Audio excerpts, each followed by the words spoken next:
Bonjour à toutes et à tous et bienvenue sur Eurosport et GCN pour le dernier week-end de Paris-Nice. Un week-end que tous les fans de cyclisme, évidemment, attendent avec impatience. Tadej Pogačar est en jaune, mais cet homme lorgne sur sa tunique jaune, celle qui était la sienne sur le dernier Tour de France. Jonas Vingegaard est 3e du classement général au départ de la 7e et avant-dernière étape, direction le col de la Couilleule. N'oublions pas que David Gaudu, le français, le breton, est le dauphin de Pogačar avant cette dernière arrivée au sommet.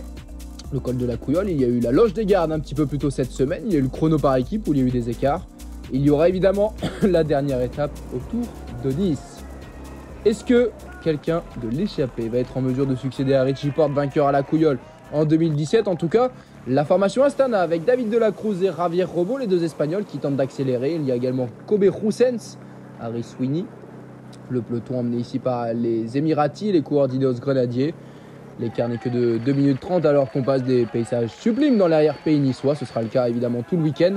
L'arrière-pays niçois qui dit aussi quelques rétrécissements et une chute avec les coureurs d'Arkea Samsic, Kevin Vauquelin, Clément Champ, tout ça impliqué.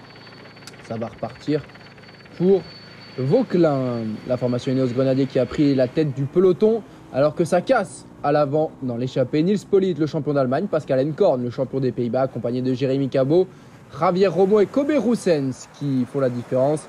Et dans le peloton, ça tombe. La cabriole d'un coureur de la Trek Segafredo, c'est Mathias Kelmos Jensen. C'est également Thomas De Gendt qui était tombé. Jensen qui avait évidemment pour ambition d'intégrer le top 10 de ce Paris-Nice. C'est bien le Danois de la Trek Segafredo qui va abandonner avant même l'ascension du col de la Couilleule. On y est au pied, 15 km 700 à 7,1% de moyenne. Et dès les premiers kilomètres, attaque de Kobe Roussens, vainqueur du côté de Majorque, le coureur d'Intermarché, Circus Wanty, rejoint par Javier Romo. Ils n'ont qu'une minute d'avance sur un peloton emmené par Tobias Foss, le champion du monde du contre-la-montre. Également 3 coureurs de la Groupama FDJ, 2 autour de David Gaudu. Daniel Felipe Martinez est déjà distancé à 12 km du sommet. Le récent vainqueur du Tour de l'Algarve ne jouera pas un rôle aujourd'hui sur la montée de la Couilleule. Tobias Foss qui se donne à 9 km du but, il reprend Kobe Roussens, dernier membre de l'échappée. Jonas Vingegaard a jeté un œil. Et bientôt Tobias Foss qui va s'écarter. Il restera alors moins de 6 km à parcourir. Vingegaard est en tête, il se rassoit, il regarde à droite. Mais c'est à gauche que ça se passe puisque de Tadej Pogačar, le maillot jaune, vient d'attaquer. Et Aurélien Paré-Peintre est tombé. Le coureur d'AG2R Citroën, le leader, qui a un petit problème mécanique derrière, doit remettre sa chaîne. Et Pogačar, lui, est parti dans un raid solitaire. Latour, Yates, Egg, Powless et Harper sont dans un groupe de distancés. Alors que Matteo Jorgensen et Romain Bardet tentent de suivre Gaudu et Vingegaard. Le français et l'américain doivent rendre les armes et ils ne sont donc plus que 3 à l'avant. Les 3 meilleurs coureurs de ce Paris-Nice 2023, Pogačar, Vingegaard et Gaudu, 3 des 4 premiers du dernier Tour de France. Ils sont au rendez-vous de mars de ce Paris-Nice et de cette arrivée de la Couilleule.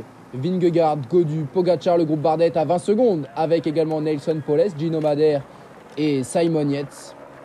Ce quatuor qui fait tout pour rentrer, qui va être tout proche, mais David Gaudu qui sent que ça rentre de l'arrière.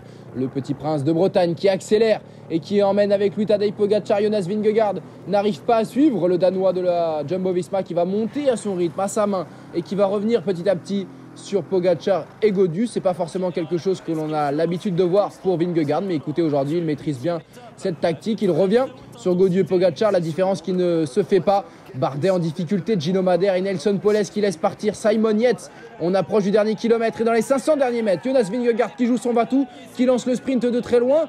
Mais Tadej Pogačar aux 150 mètres qui prend la tête, Tadej Pogačar qui en remet une couche. Et comme à la loge des gardes, la victoire qui semble se dessiner pour Tadej Pogačar. David Gaudu qui s'arrache, David Gaudu qui va tenter de limiter l'écart, mais ce sera la 2e place pour le français derrière Pogačar, même duo qu'à la loge des gardes la précédente arrivée au sommet. Jonas Vingegaard est 3e et ce sera plus que les petites secondes sur la ligne, les bonifications qui vont faire la différence. Simon Yates est 4e à 20 secondes devant Neilson Powless qui va aller chercher les petites secondes sur la ligne. Gino Madère qui prend la 6e place devant Romain Bardet. Ils ont tout donné, on voit Bardet qui passe la ligne cramé, complètement vidé. C'est le cas également de Pogačar, vainqueur de sa 2e étape sur ce Paris-Nice, la 53e en carrière avec peut-être une 54e qui se profile. Le classement général de ce Paris-Nice. On va voir dans un instant le général, mais avant ça l'étape. On l'a dit, Sivakov et Pierre Latour, 2 autres Français dans les 10 premiers. Avec Matteo Jorgensen 9e, On notera également Paris-Peintre, 13e, Berthet, 14e, Lilian Calmejane, 17e, Kevin Vauquelin, 19e et Rudy Mollard, 20e de cette étape. Au classement général, Pogacar a désormais 12 secondes d'avance sur David Gaudu, 58 secondes sur Jonas Vingegaard. Ensuite, Simon Yates est un petit peu plus loin, 1,27, Gino Madère à 1,59, Nelson Poles à 2 minutes 20. Il a gagné 3 places aujourd'hui. Les Français Bardet, Sivakov et Latour sont dans le top 10. A signaler que Sivakov a gagné 10 places au classement général après l'étape du jour. La dernière étape est courte, 118 km, rendez-vous à 13h sur les antennes d'Eurosport et de GCN. Il y aura de nombreuses difficultés, notamment la côte de Peille en première catégorie, un passage à Aise où il y aura 6, 4 et 2 secondes de bonification. Puis l'ascension du col d'Aise, évidemment réputé sur Paris-Nice et dans les contreforts de Nice. Et puis l'arrivée qui va s'imposer sur ce Paris-Nice 2023, qui va succéder à Primož Roglič. Est-ce que ce sera un autre Slovène ou est-ce qu'un Français va enfin s'imposer sur une course d'une semaine au niveau World Tour? Ce sera à suivre sur Eurosport et GCN.